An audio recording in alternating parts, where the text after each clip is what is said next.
খাগড়াছড়ি পৌরসভা, সদর উপজেলা এবং গুইমারায় আইনশৃঙ্খলা পরিস্থিতি স্বাভাবিক হয়েছে, তাই এসব এলাকায় জারি করা ১৪৪ ধারা ৮ দিন পর প্রত্যাহার করে নিয়েছে প্রশাসন। গতরাতে এক পরিপত্রে এ তথ্য জানান জেলা প্রশাসক। শনিবার সকালে স্থায়ীভাবে অবরোধ প্রত্যাহার করে জম্মু ছাত্র জনতা। ৮ দফা দাবি দ্রুত বাস্তবায়ন চায় তারা। এদিকে অবরোধ প্রত্যাহার ও প্রশাসন ১৪৪ ধারা তুলে নেয়ায় স্বাভাবিক হচ্ছে জনজীবন।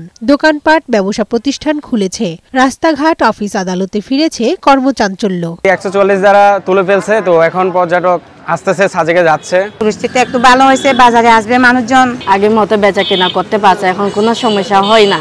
গত ২৩ সেপ্টেম্বর এক কিশোরীকে তুলে নিয়ে ধর্ষণের অভিযোগ করে জম্মু ছাত্র জনতা। মিছিল, মিটিং, সমাবেশ ও অবরোধ সহ বিভিন্ন কর্মসূচি পালন করে তারা। খাগড়াছড়ি ও গুইমারায় ছড়িয়ে পড়ে সহিংসতা।